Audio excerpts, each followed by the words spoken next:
राजस्थान की राजनीति में एक तेजी से उभरती हुई पार्टी भारत आदिवासी पार्टी। लेकिन अब एक और सवाल, क्या भ्रष्टाचार के साए में इस नई उम्मीद का भविष्य खतरे में है? बागीदौरा विधायक जयकृष्ण पटेल की गिरफ्तारी ने पार्टी को संकट में डाल दिया है और अब पार्टी के सबसे बड़े नेता राजकुमार रोत ने मोर्चा संभाला। आइए जानते हैं पूरा मामला, आरोप, प्रतिक्रियाएं और आगे की राजनीति। भारत आदिवासी पार्टी यानी बीएपी एक ऐसा राजनीतिक दल जिसने राजस्थान के आदिवासी क्षेत्रों में हाल ही के वर्षों में तेजी से लोकप्रियता हासिल की। डूंगरपुर, बांसवाड़ा जैसे इलाकों में पार्टी ने स्थानीय मुद्दों को प्रमुखता दी और लोगों को यह भरोसा दिलाया कि पार्टी धरातल की बात करती है। कई लोगों का यह भी मानना है कि कांग्रेस के समर्थन और सहयोग से इस पार्टी को राजनीतिक ताकत मिली है। लेकिन अब एक और भ्रष्टाचार कांड ने इस छवि पर गंभीर सवाल खड़े कर दिए। बीएपी के विधायक जयकृष्ण पटेल, जिन्हें बागीदौरा विधानसभा से चुना गया था, उन्हें एंटी करप्शन ब्यूरो यानी एसीबी ने 20 लाख रुपए की रिश्वत लेने के आरोप में रंगे हाथों पकड़ लिया। एसीबी का दावा है कि जयकृष्ण पटेल ने एक खदान मालिक से 2.5 करोड़ रुपए की डील की। मकसद था कि विधानसभा में खदान से जुड़े सवाल को न उठाया जाए। एसीबी की छापेमारी में पटेल के साथ उनके बिचौलिए, सहयोगी और निजी सहायक के नाम भी सामने आए। इस गिरफ्तारी ने भारत आदिवासी पार्टी को सीधे कटघरे में खड़ा कर दिया।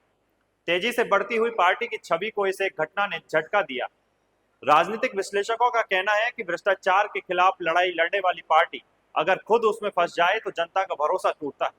आगामी चुनावों में बीएपी को बड़ा नुकसान हो सकता है और कांग्रेस जैसी सहयोगी पार्टी भी इस स्थिति से असहज हो सकती है। ऐसे संकट के समय में सामने आए पार्टी के सबसे बड़े नेता और बांसवाड़ा डूंगरपुर सांसद राजकुमार रोत। उन्होंने हाल ही में एक्स अकाउंट पर एक बयान जारी किया। उन्होंने लिखा कि राज्य के इतिहास में पहली बार एसीबी ने किसी विधायक को भ्रष्टाचार के मामले में गिरफ्तार किया। हो सकता है कि बागीदौरा विधायक गलत हो और अगर ऐसा है तो पार्टी कार्रवाई भी करेगी। लेकिन इस कहानी से एक बड़ा षड्यंत्र भी झलक रहा। राजकुमार रोत ने साफ कहा कि पार्टी ने 5 सदस्यीय जांच कमेटी गठित की है और जल्द ही प्रेस वार्ता कर पूरी सच्चाई को सामने लाया जाएगा। अब जनता के सामने 2 सवाल, क्या जयकृष्ण पटेल वाकई दोषी हैं या फिर यह किसी बड़ी राजनीतिक साजिश का हिस्सा है? अगर यह एक रची गई साजिश है तो कौन कर रहा है और क्यों? क्या बीएपी की बढ़ती लोकप्रियता से किसी को खतरा महसूस हो रहा था? इन सवालों के जवाब तो आने वाले हफ्तों में सामने आ ही जाएंगे। अब भारत आदिवासी पार्टी के लिए सबसे बड़ी चुनौती है भरोसे को फिर से जीतना। राजकुमार रोत का नेतृत्व और पारदर्शिता इस समय बेहद अहम। अगर पार्टी दोषियों के खिलाफ सख्त कदम उठाती है और जनता के सामने सच्चाई को रखती है तो शायद इस संकट से उबर सके। लेकिन अगर लीलापोती की गई तो पार्टी का भविष्य अधर में पड़ सकता है। भारत आदिवासी पार्टी आज एक ऐसे मोड़ पर खड़ी है जहां से वो या तो मजबूत बनकर निकलेगी या फिर एक उम्मीद अधूरी रह जाएगी।